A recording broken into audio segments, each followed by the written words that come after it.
Once again, the book of Lamentations, chapter number 3.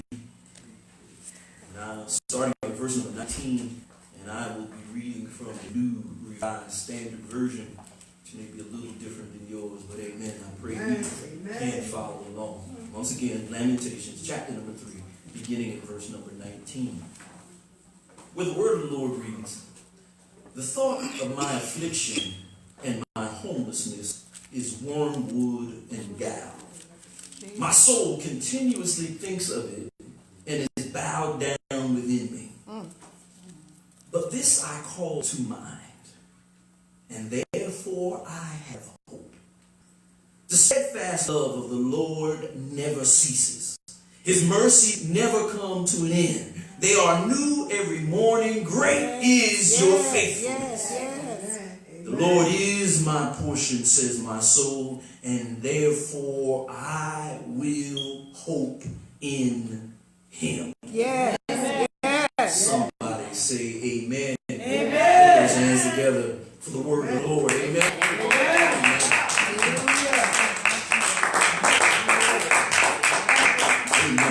Amen. Won't you tap your neighbor, get your neighbor's attention? And I know with the congregation what it is, you might have to move to find a neighbor. Glory be to God. Get your neighbor's attention. Yeah. Wherever they need to be, and say, neighbor. Neighbor. Oh, neighbor. Oh, neighbor. Do you remember? Do you remember? Get another neighbor's attention. Get another neighbor's attention. I don't know. Again, it might be the same neighbor. Who knows? I don't know. But get their attention again. Tell them, neighbor. Neighbor. Oh, neighbor. Oh, neighbor. Do you remember? Do you remember? Amen. Come on, put those hands together and bless God. Amen. We do give honor to God on this morning. Anybody grateful for the relationship with God? Come on, give God some praise. Yeah. Oh, that ain't good as it was for me. I had to drink that. We're talking about a good God, great God, saving, healing God, delivering God. Thank you. Thank you. He is good indeed, worthy of our praise. We also rise and give honor to watchman on the wall here at Friend Ministry. I'm reminded of the fact that, with mom and daddy at home, they still mom and daddy at the house. Is that right? Amen. And whether they inside the house or outside the house, that's mom and dad. And with that position, with that title, with that post, they deserve a certain amount of glory and honor and respect. Amen. Amen. So, in the absence of Bishop Edwards, we yet and still honor the watchman on the wall. Come on and give God some praise. Bishop. Yeah. Amen.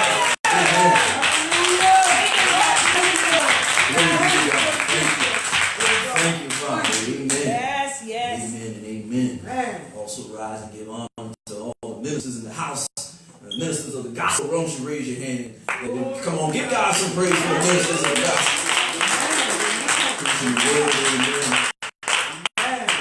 Come on, brothers and sisters in the diaconate ministry, come on, give God some praise for all of our church mothers, amen, that are in the house. Glory be to God for y'all. Come on, raise your hands, mamas. Thank you, praise God for you and all saints and friends who are here. We thank and praise God for you. Amen. Do you remember? Do you remember? I couldn't help but being who I am, couldn't help but think, popped into my head, Michael Jackson, do you remember? Or maybe for you it was Earth, Wind and Fire. Talking about September, do you remember? Amen. Amen. Glory be to God. Amen. Ain't nothing wrong with it. Glory be to God. Amen. Say so. Listen, me and Deep done found common ground. He said, best band ever. I'm right there with you.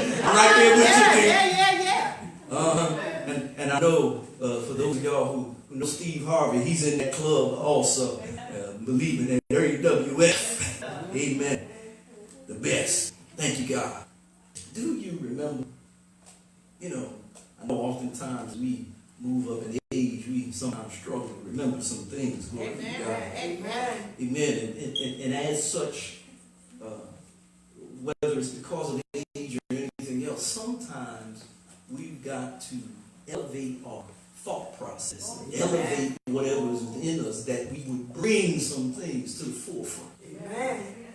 Because while we may not readily recall them, I declare to you that they are still there. Amen. But we need to sometimes take actionable steps to bring things to our remembrance. Amen. Anybody know what I'm talking about? Anybody where you had to remind yourself of some things? Glory be to God. I was watching a movie. I enjoyed this movie called Roll Bounce. Anybody familiar with Roll? All right, I got two. And the manner in which they waved their hands, they like me. They enjoy that movie. Like that movie, Roll Bounce. And I like that movie. It's set in 1978, Chicago, 1978. And one of the things that I just enjoy about that movie when I see it is not that I was a big roller skating person, because that's what the Roll Bounce is in reference to roller skating. And do we have some roller skaters? I know we used to take the kids gospel skate night, Bridgebrook Park. We used to take them all the time. And in roller skating, you had that roll bounce. You kind of roll, then you bounce. That roll bounce going on. And of course, if you skated right into the wall, I'm right there with you. And Twin City. That's right. Twin City. That's right. Indeed. And Sister Williams, she said that she rolled right to the wall. I remember taking the kids to gospel skate night one time. I had my oldest daughter with me, and at the time she must have been five-ish. And I'm holding on to the wall for dear life, all kinds of maneuvers, just trying to keep my balance. And she rolled by me. She said, "Hi, Daddy, bye, Daddy," and off she was. I said, next time she come around, I'm gonna trip her. She mine. I can do it. Glory be to God. Amen. But what I like about that movie is it just harkens me back to a time when, for me, things was just good. And anybody got pleasant memories of your childhood growing up? And that's the thing about that movie for me. Man, it just takes me back to a place where summertime, 1970s, man, just out in the street having fun with your friends. It was good old honest fun. I don't know about for you, for me. I mean, playing baseball, kickball in the street, chasing the girls, this, that, just fun. Riding bikes, roller skating down at the swimming pool. It was just a good time. Good time. And no real care in the world, to tell you the truth of the matter. I mean, we all at various stages of our lives have our own cares. But, when we reflect back on it, we didn't have a whole lot to worry about. Wasn't a whole lot going on. You know what I mean? Mom and Dad was holding it down, so on and so forth. Everything. It was a good time. Anybody know what I'm talking about? Remember that? And it just takes me back to that era growing up. Man, I'm telling you, good times. Good times. Amen. Every day may not have been sunny, but when I look back at it, good times. Good memories. Amen. And there's a scene in that movie that comes to my mind, and I just wonder how many of you can relate to it, because I know that I can relate to it. And in this particular scene, they're standing around talking. I think they might be outside the skating rink, and they're just chit-chatting, going back and forth with each other. And the camera changes angles, and it pans out to now that to a point in a position where you can now not only see them, but you can also see the street light. And as they're talking, the street light begins to flicker, and then bing, it goes on. And their response is, "Oh, shoot, I gotta get out of here. I see you, man." I don't know how many of y'all relate to it. You better be home before the street lights come on. Didn't need no cell phone, didn't need no pager, didn't need no beeper. The street lights was the signal. You're behind. If the street light was coming on, you was already late. Anybody know what I'm talking about? If the street light was on, you was already late. You was supposed to be home before the street light came home. I'm not home. Oh, man. What a good times. Good times. Amen. Good times.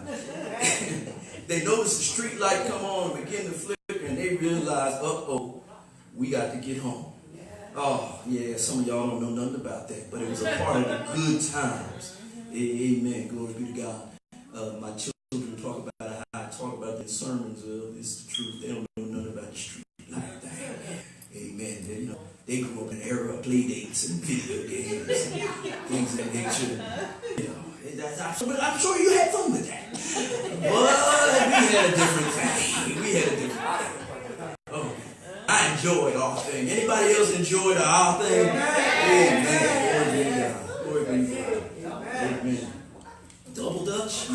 Yeah. Amen. I don't know about y'all. Now that you mentioned Double Dutch, I don't care. Wherever I went, there was always a girl named Peaches who could turn that thing, wrap that rope. Oh, good time.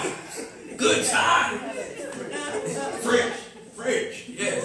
Glory be to God. I could never jump.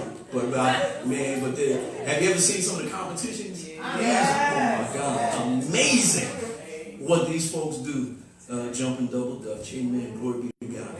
So, another thing that I remember from that era is my father reminding us, don't think I forgot.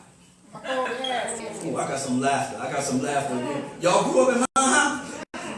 Glory be to God. The thing I remember about that era, my father reminding us, don't think I forgot. Don't think that you got away with it, whatever it might be this time around. Amen. And he used to tell us something, and I thought it was something that he came up with, but as I've spoken about this over the years, apparently I wasn't alone in this evening. I don't think you got away with it, because one of these days I'm going to get a hold of you. And when I get a hold of you, I'm going to get you for the old.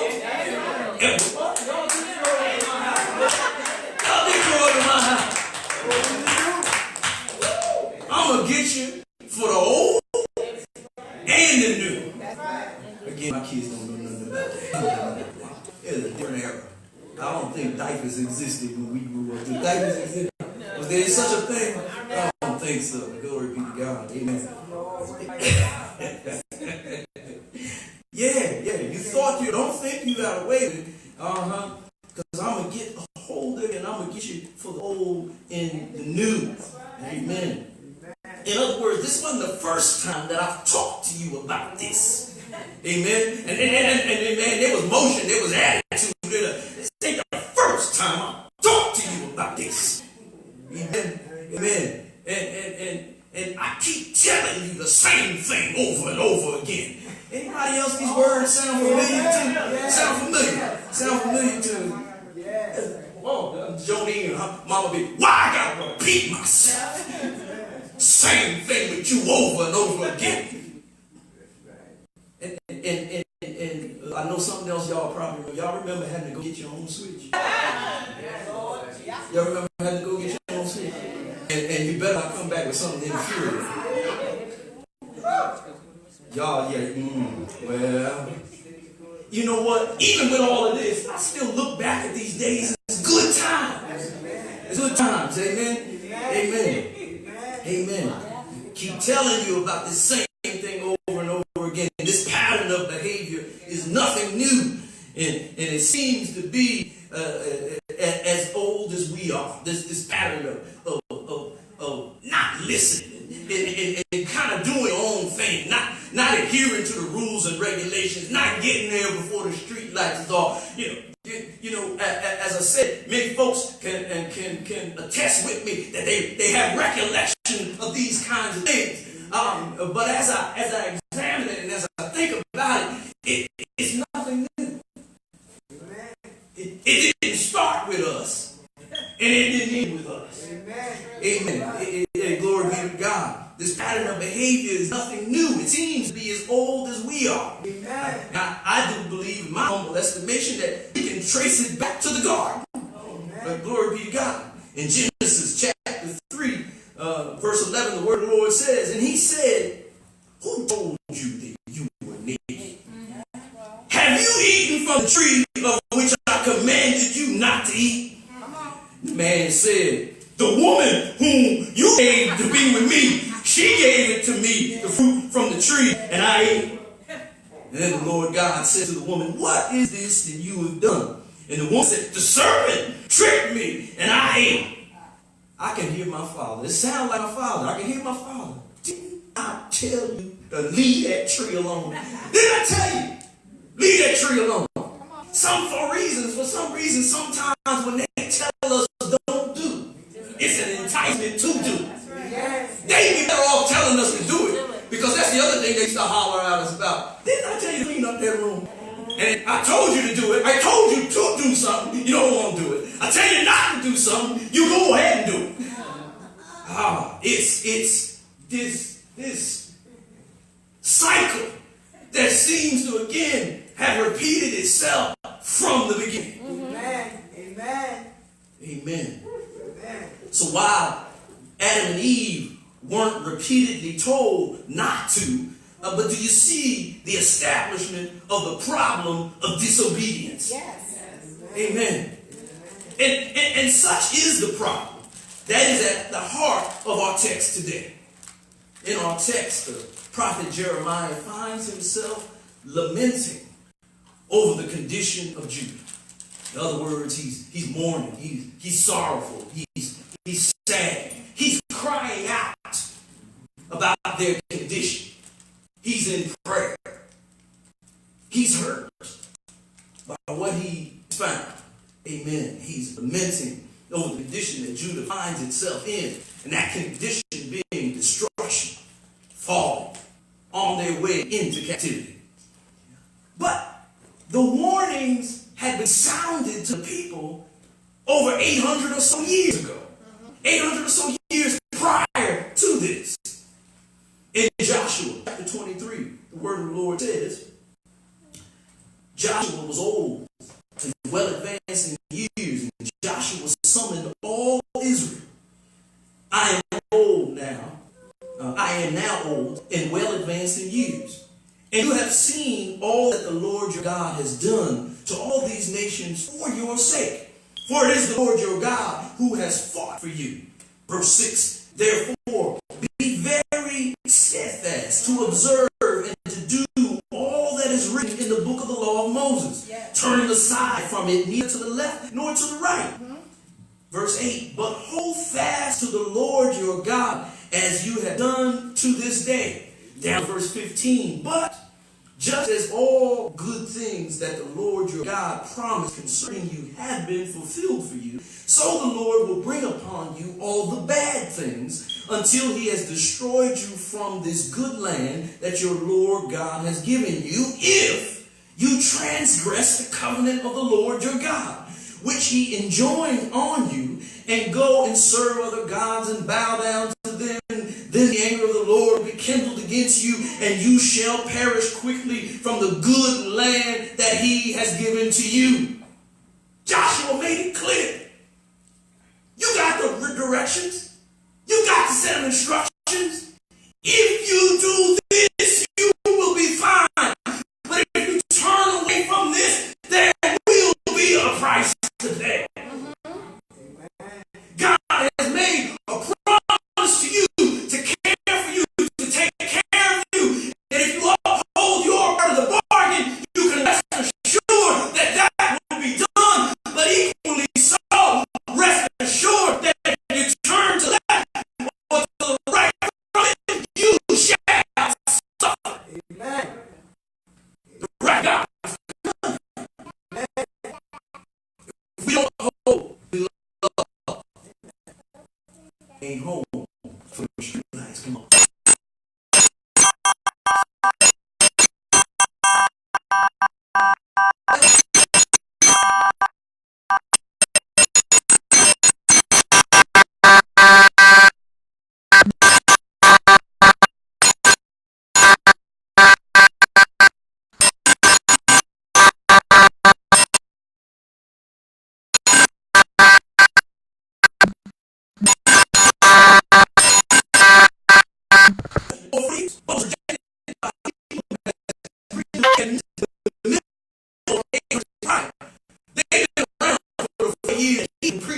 the same thing. And repent, turn from it. Moses, not here to the law. Trouble coming, man. Trouble coming. Yes. Yes. People, Judah, like those who prophets, reject prophets of God. And thereby rejected God. They're disobedient in the situation that they're in. And I know what I'm talking about. Good times. Many troubles that we find ourselves in. We got ourselves in. We wouldn't listen and hear. Amen. This film about Daniel and Shadrach and Meshach and Judah here in Lamentations is going into captivity. Amen.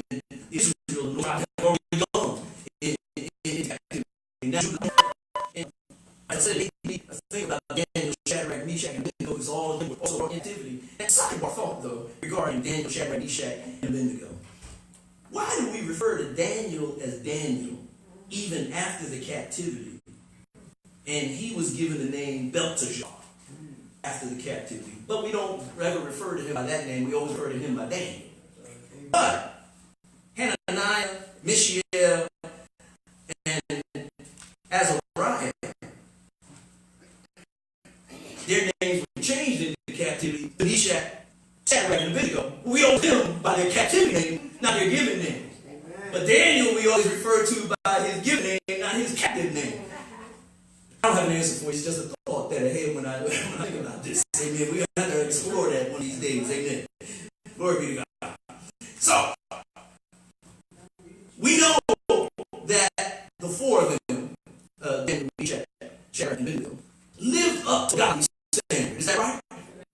Amen. Nevertheless, they were still swept up in the captivity just the same. Glory to God. And it reminded me that sometimes I think back about those good times. Sometimes I've been responsible for what happened. But you are nevertheless caught up in the ramifications and the repercussions. Anybody know what I'm talking about? I had to do with that play that got broke. Don't matter. I don't know who did it either. All y'all stay in the house. Y'all remember that? Amen. Amen. I have losing millions of dollars, but I'm sure enough feeling to the layoffs that have resulted from it. So sometimes we may not be responsible for what has come about, but nonetheless we're still caught up, swept up in the ramifications and repercussions of what's happening as a result of the behavior. Whether it's because of you or whether it's because of that hard-headed brother of yours, the fact remains that we're still now in this. Anybody ever been there? Amen. Yeah. I was going to admit some stuff, but we're videotaping it. I don't know. My siblings might watch it. My mama might be watching it. I don't know. I might have gotten away with this years ago. She makes I don't know it was me, so I'm going to keep it that way. Glory be to God. Amen. I got to remember the tape is rolling. There's evidence. Glory be to God. Amen. Amen. That's all right. I'm going to claim ignorance later if you told me.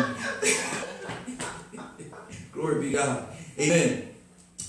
So sometimes you may not be responsible, but nonetheless, you're still swept up in the results of it all. Anybody know what I'm talking about? Amen. Amen. Amen. Man, it had nothing to do with it, but nonetheless swept up. In the case of Daniel in the lion's den, Shadrach, Meshach, and Abednego in the furnace, depending on your perspective, it was their obedience rather than their disobedience that got them put into situations that they were in. Glory be to God. And I say depending on your perspective because if you look at it from the perspective of they disobeyed the king's edict, they disobeyed the law of the land, they disobeyed that, then yes, their disobedience got them into the situation that they were in. But since we're looking at Jeremiah and Judah from the perspective of God's command and God's perspective, then let's look at Meshach, Shadrach, Abednego, Daniel from God's perspective. So from God's perspective, they didn't disobey God, they obeyed God. and held God's requests and requirements higher than that of the law of the land, and their obedience to God, as opposed to Judah's disobedience to God, got them into the situations that they were in. Amen. Amen. Glory be to God.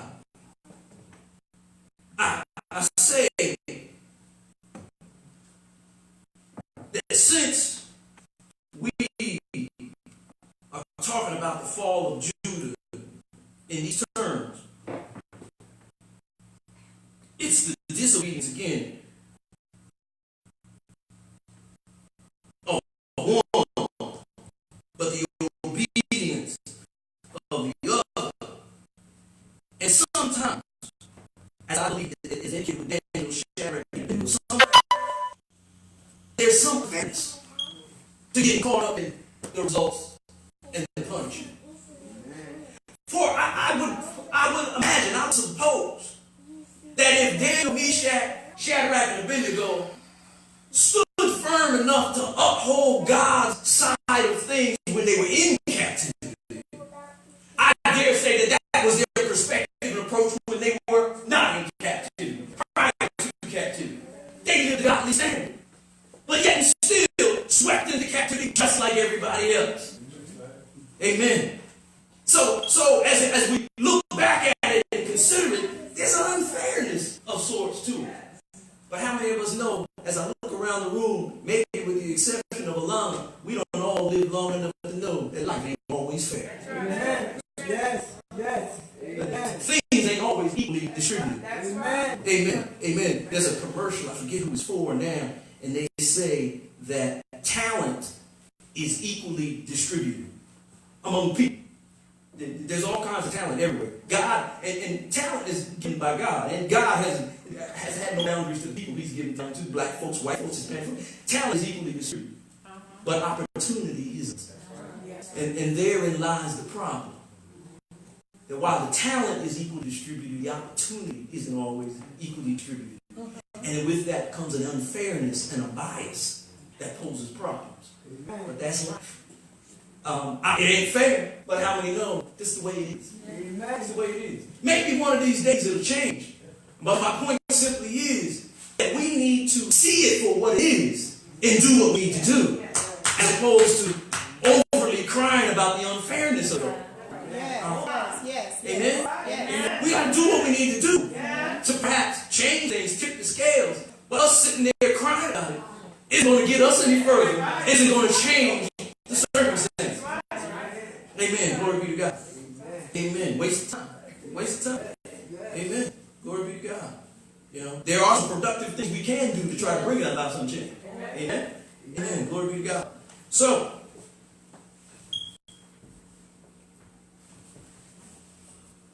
the unfairness, but nonetheless, unfair or not, we're still caught up in the same set of circumstances, and the same ramifications and repercussions affect us all. Even if we didn't have anything directly to do with it. It all adds up to the fact that sometimes in this life we find ourselves in some tough situations. Anybody gonna say amen to that? Amen. Sometimes in this life we find ourselves in some tough situations, under some rough circumstances, faced with some hard times. Anybody know what I'm talking about? Amen. Faced with some hard times. And I suppose we could respond in any number of ways. How do you know that that's right? Yeah. And you know, that used to be one of my arguments with some folks, that, you know, they would say, I did X because you did Y. And my point would always be that you're right, I did do Y. But your response to my action could have been this, could have been this, could have been this, could have been this, could have been this, and I could probably rattle off 100 different ways for you to respond to what I did. The fact of the matter remains this: you have a choice in how you respond. That's right. And you didn't have to respond the way that you did. I'm not saying that your response is incorrect. My point simply is you had a choice. Yes. And you could have responded in one of a many ways. Amen. Glory be to God. Yes. So as we face hard times, as we face challenges, as we face struggles, as we face issues, as we face problems, whether they are are the result of our own direct actions, if it's a result of our own obedience or disobedience, the fact of the matter remains that we're faced with it now, and what are we going to do about it? How do we choose to handle it? How will our response be measured? What will we do? I suppose we could respond in any number of ways. Yes. But I bring you to our text in Lamentations chapter 3 and verse 21, but it says, "But this I call to mind." Men and women of God, saints of God, do you remember? Do you remember? Do you remember? See, because the fact of the matter is that for many of us it has been 800 years. I use 800 years figuratively, meaning it's been a long time. It's been a long time, and we forget some things over time. Many struggles and issues and problems and things that have buffeted us have caused us to become callous in some areas. Yes. Anybody know what I'm talking about? Yes. Some things we've been beaten down with and hit with and touched with so long or so often until we don't even see things clearly anymore. But we got blinders on. We got a pre-made up mind, predetermined about this, that, and the other. And as such, we were not functioning fully because we've limited ourselves. Amen. Confined our mind to think one way. So twisted by the things that we've been faced with that we only see it one way. Come on. Our way. Which ain't necessarily the right way. We see it our way, and sometimes that hinges us up and holds us up into that mindset where I can cry about it, but I won't do anything about it. Amen. I'm not taking any actionable steps to make a change to the circumstances. But instead I'm making excuses about where I'm at and what I'm involved in and what's happened to me and woe is me kind of mentality. When what I need to do is stir up my mind and elevate my thoughts. Because there's some things that are in here that I haven't used in so long that I've forgotten their relevance. I've forgotten their significance. And quite actually, there's some tools that I need to implement right now for a right now time and a right now set of circumstances.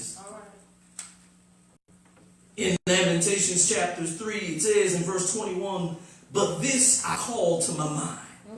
I got to bring some things back to my remembrance. I got to shift my thinking and refocus my vision. Amen.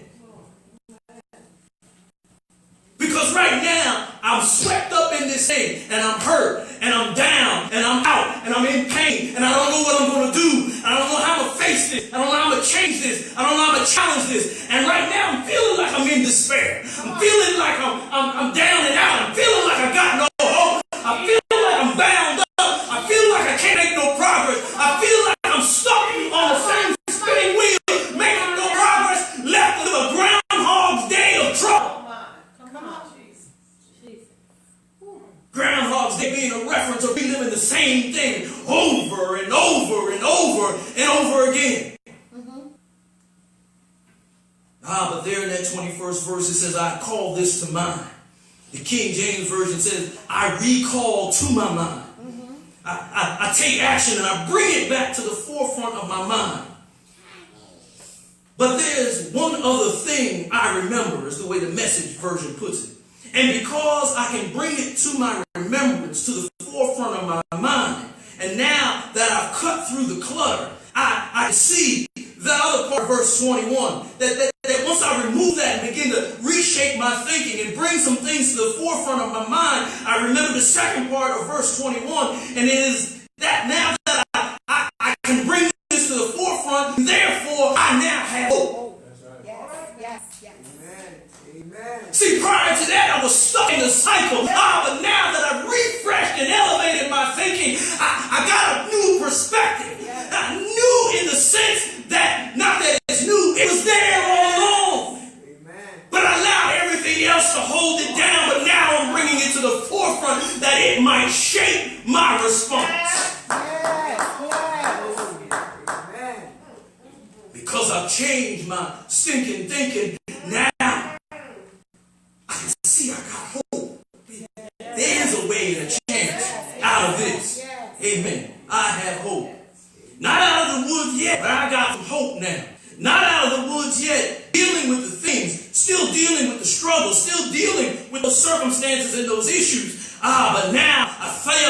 got some hope. Where I once was in despair because I couldn't see my way out of this. And guess what? I still can't see my way out of it. But now I remember. I realize as hard and as difficult and as challenging as this might be. King James Version puts it this way in verse number 22. It is of the Lord's mercies that we are not consumed.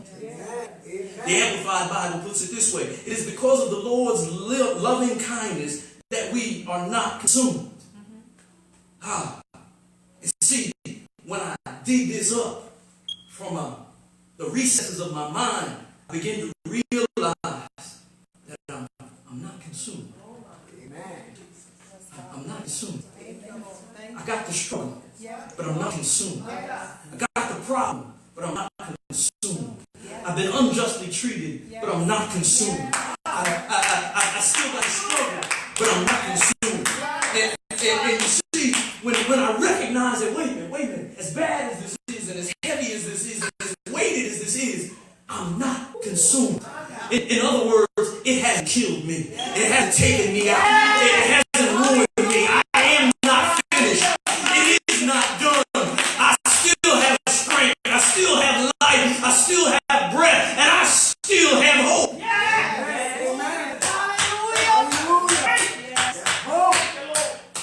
See, when I'm consumed, I'm burnt up, I'm used up, and I'm gone. And once I'm gone, there is no more hope. But that's not the case. I find myself not consumed.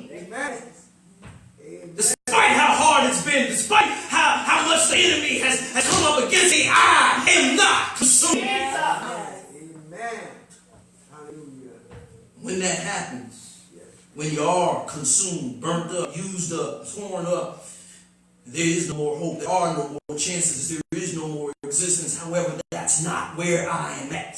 Glory be to God. It's because of the Lord's loving kindness, because of his mercies, that even in this that I'm going through, this that I'm dealing with, I'm not done. Come on, somebody tap your neighbor and say, neighbor, no matter what you're going through, you're not done. Come on, you God, say praise.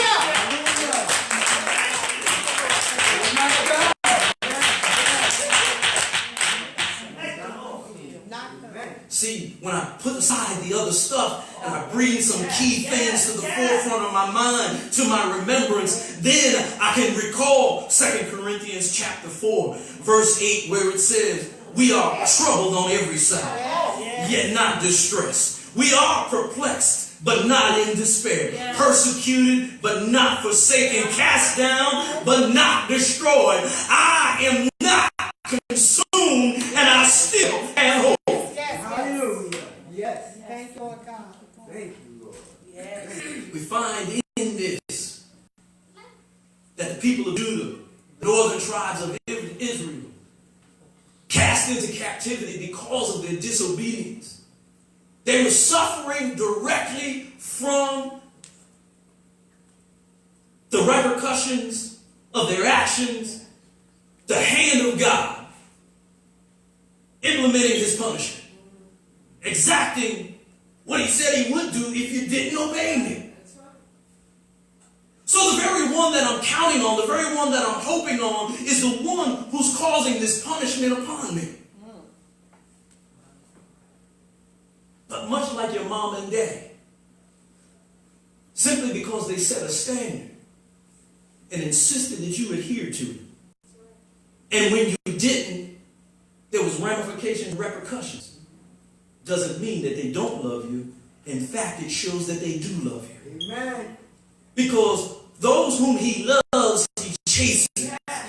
And when parents love you, they care for you. They recognize what's out there, and they're trying to set ground rules that you might not get caught up in some of the stuff that is set to destroy you. They're trying to get you to a point and build you up to a place where you can stand on your own 2 feet and sustain yourself. It ain't always pleasant, and we don't always agree, but they're doing it in your best interest. Out of love, they exact rules, regulations, and even punishment when necessary. Amen. Amen. Not out of hatred, but out of love. Hallelujah. Yes. You many of us can attest as we reflect back on the good times, that when we was going through it, we might not necessarily have seen them as good times. But when we can look at them now in retrospect, having lived some life, Amen. we realize just how good it was. Anybody know what I'm talking about? Amen. Amen. Realize just how good it was. Amen. Anybody was ready to run away from home? I'm sick and tired of my mom and dad. And I'm very excited. I think I got as far as the corner one time. One time. Amen. Start thinking about some things. Hallelujah. Amen. Amen. But I'm not consumed. That even in his anger toward me, he shows me mercy. That's what the text says. His mercies are new every morning. Glory be to God. And that word mercies comes from a Hebrew word that's used over 250 times in the Old Testament. But it's a comprehensive term that encompasses love, grace, mercy, goodness, forgiveness, truth, compassion, faithfulness. God is all of those things, even in his punishment towards us. And it's out of love and faithfulness and kindness and care and concern for us. Amen. In that verse number 22, it says, his compassions fail not. They are new every morning. So every time I experience a new morning, in spite of what circumstances might be, if I got another morning, I'm still not consumed. And if I'm still not consumed, I still got hope. And if I still got hope, I'm given another opportunity. Anybody glad about it? Hallelujah. Thank you, God. Lord. Thank you, God. Thank you, God. Hallelujah. Thank you, Jesus. Thank you, Lord. We got to think back and remember. Remember who he is. Remember what he's done already. Amen. Remember that he acts out of love, not out of hatred. I'm reminded of scripture that tells us what can separate us from the love of God. Nothing can separate us from the love of God. So even when we're going through the hard times that he may have put us through, as a result of the things that we have or have not done, nothing shall separate us from the love of God. And if we can keep those things in the forefront of our mind and rejoice at the fact that with every rise, with every new morning, I got new mercies. Amen. And if I got new mercies, I still am not consumed. And if I'm not consumed, I still have hope. Somebody put those hands together. Give God praise.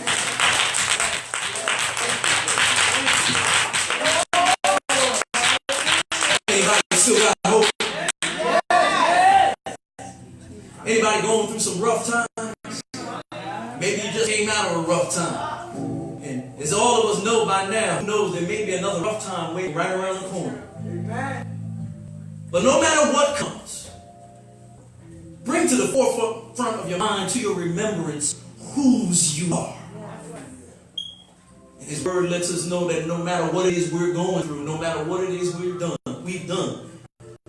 he will never leave us nor forsake us. He is with us always. Somebody say amen. Amen. Come on, put those hands